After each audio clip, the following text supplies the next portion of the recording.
Ici on est au col d'Aubisque, c'est la cabane de Gados. On est à 1630 mètres exactement. Donc on est en famille avec Karine et nos 2 enfants tout l'été, du 15 juin à fin septembre. Donc on tire du lait pour faire du fromage traditionnel du Béarn notamment, de la vallée d'Ossau. Et donc c'est un fromage au lait cru, pâte pressée non cuite. Et c'est le lait qu'on récolte de 2 traites jusqu'à fin juillet, et après le dernier mois on passe à une traite. Voilà, parce que c'est la fin de lactation et pour laisser reposer les brebis pour la prochaine saison. Donc ce matin, on a attaqué à 6h30 voilà, avec Karine, et on a passé toutes celles qui étaient en lactation dans un parc, et on fait encore la traite manuelle. Donc ça nous a pris 2 heures de temps voilà, pour récolter 80 litres de lait.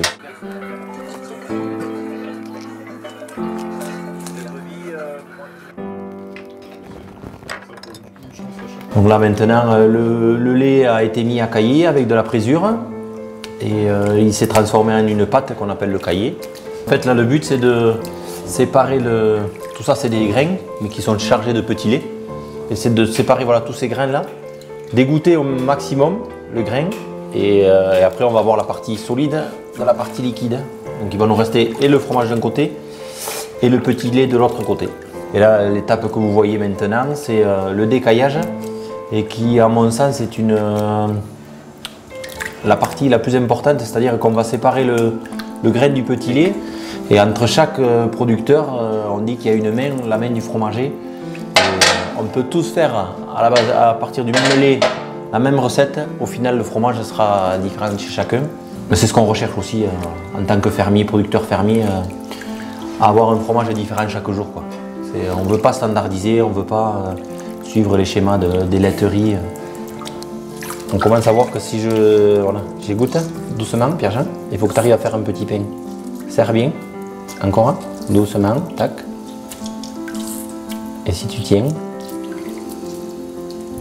tu dois tenir juste dans le bout de doigt. Voilà, et là j'ai mon fromage.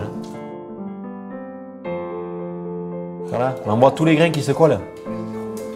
Donc là maintenant je vais le couper en 3. Voilà, ils ne seront pas tous au même poids. Hein.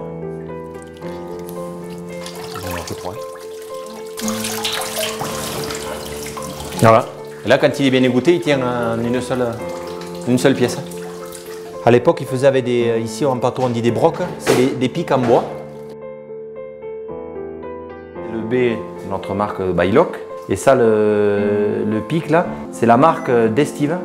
Donc le fromage ici d'Estive, des Trois-Vallées Béarnaises. Donc c'est du fromage qui est fait exclusivement en estive avec le lait récolté sur l'estive. Et là après notre fromage, il est fini. On va finir de le faire égoutter jusqu'au lendemain. Là au bout d'1 heure, généralement on retourne parce qu'il est encore très frais, donc très souple.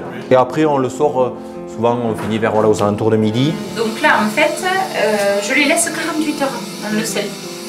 Du coup, là je vais verser, je sors ceux d'avant-hier et je vais y mettre ceux qu'on a fait hier. C'est les fromages qu'on a fait hier matin. Donc toujours pareil, il y a notre marque à nous, le B. C'est le fromage qu'on a fait en estive. Et là je vais rajouter la date. Je les gratte. À ce stade-là, ils ne sont pas salés encore. C'est une saumure, c'est de l'eau très très salée en fait.